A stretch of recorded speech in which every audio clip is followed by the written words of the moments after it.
Hoje é a aula aqui na minha mansão. Não pode aparecer, não vai rolar bunda lelê. Hoje é a aula aqui na minha mansão. Vem lindinhos pirar o cabeção. Bom dia, meus amores do Colégio Nova Geração. Nesta aula abordaremos dois conceitos bastante importantes, imprescindíveis para a compreensão de texto. Ela se refere ao caderno 2, aulas 19, 20 e 21. Os dois conceitos são textos figurativos e textos temáticos. Textos figurativos são aqueles em que a opinião é apresentada de modo mais disfarçado, sob a forma de figuras, de fotografias, de charges, tirinhas, símbolos. Apresentam mais substantivos concretos que podemos perceber logo na sua imensidão, mas a opinião do autor vem disfarçadas.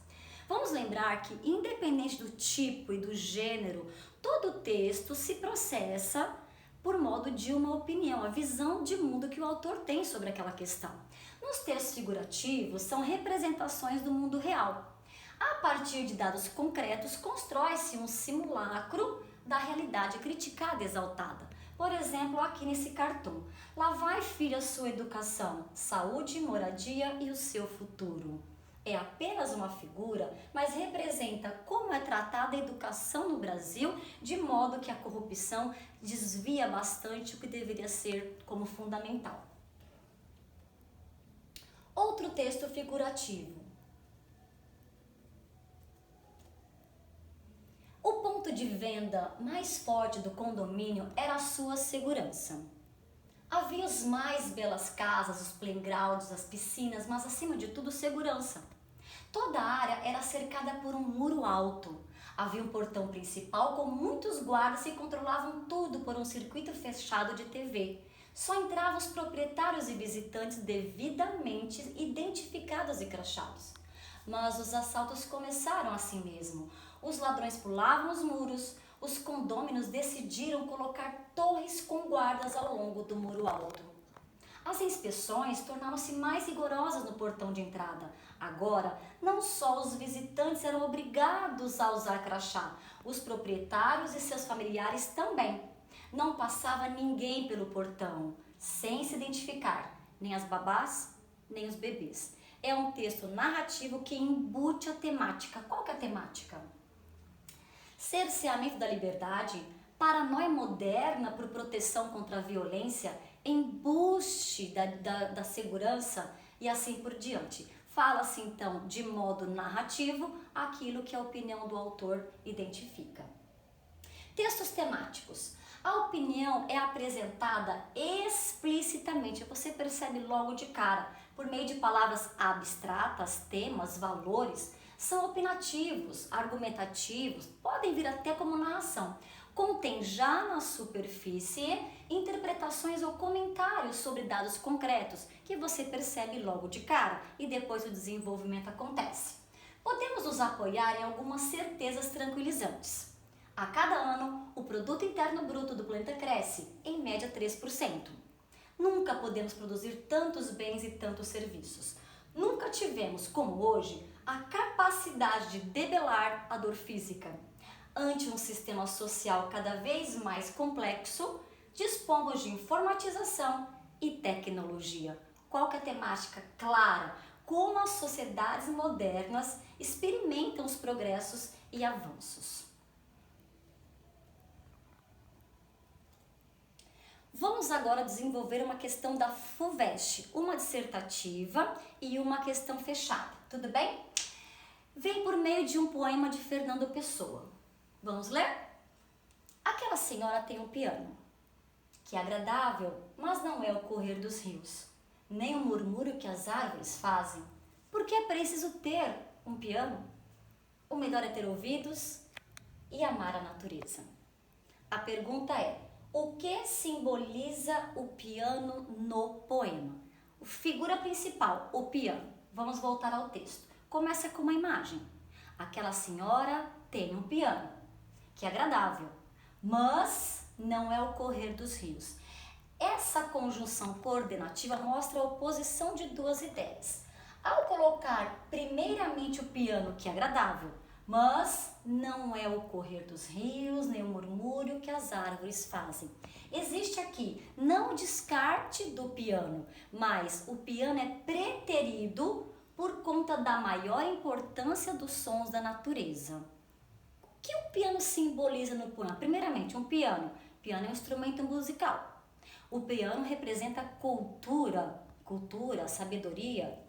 As árvores não representam um bem cultural, mas as árvores, o murmúrio, os rios desenvolvem uma relação muito importante com os sons da natureza.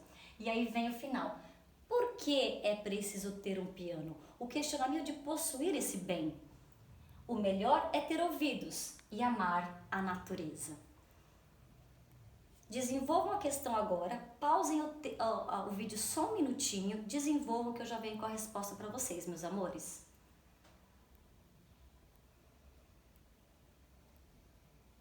Bem, assim como uma dissertação, como uma prova de redação, a questão dissertativa também vem por meio de um espelho. Eu preparei um espelho para vocês que pode representar a resposta. Tem que ser completa. Comece com a questão mais focada, o piano. O piano, dentro do contexto em que se insere, simboliza um bem cultural. O que se percebe pela oposição que o texto estabelece entre o som do piano, bem cultural, e o do correr dos rios e do murmúrio das árvores, bens naturais. Além disso, o poema descarta a necessidade do piano pela preferência que dá a saber apreciar os sons da natureza, o que exclui o piano como um bem natural. Quem acertou? Bis, Iago, Barbichinha, Menudo, meninas maravilhosas, tá aqui para vocês. Vamos lá? Agora vamos para a questão objetiva.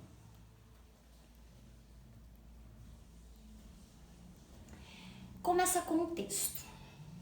Sou feliz pelos amigos que tenho.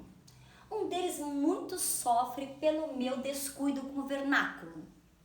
Por alguns anos, ele sistematicamente me enviava missivas, cartas eruditas, com precisas informações sobre as regras da gramática, que eu não respeitava, e sobre a grafia correta dos vocábulos, que eu ignorava. O que me deixa mais triste sobre esse meu amigo oculto é que nunca tenha dito nada sobre o que eu escrevo, se é bonito ou se é feio.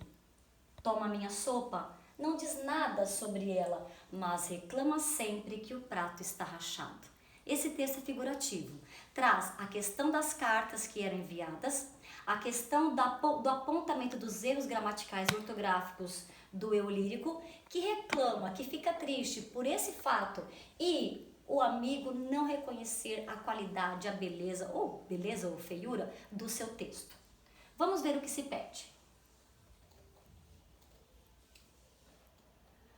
Fuveste. Toma minha sopa.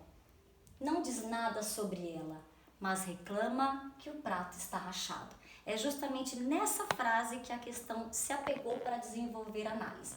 Considerada no contexto, lá no texto inteiro, essa frase indica em sentido figurado que para o autor, pausa um pouquinho, desenvolvam a questão, 1 minuto. Ok, não é a letra A. Para o autor, a forma e o conteúdo são indissociáveis, inseparáveis em qualquer mensagem. Não abordou a questão da união entre forma e conteúdo, ok? Alternativa B, correta. A forma é um acessório do conteúdo que é o essencial. Do que ele reclama? Mandava cartas para o amigo, ele respondia apontando erros gramaticais, mas não falava nada sobre a expressividade, a beleza, a afetividade. Ou seja, a forma, o texto, as regras gramaticais é um acessório do conteúdo, da beleza de seu texto, que é o essencial. Pronome relativo, que é o essencial, o conteúdo, que deveria ser privilegiado. Por que não é assim? O conteúdo prescinde, necessita de qualquer forma para se apresentar. Não falou sobre isso. Obviamente, a forma deve estar presente, mas o que importa para o autor é o conteúdo. D. A forma perfeita é a condição indispensável para o sentido exato do conteúdo? De maneira alguma, porque a forma ele despreza. Ele fala que despreza as regras gramaticais, que ignora o que o amigo pontua. E não é a E. O conteúdo é impreciso. Se a forma apresenta alguma imperfeição, ele admite que há imperfeição, mas a forma deveria ser contemplada. E aqui traz a figura do prato de sopa para vocês, meus amores.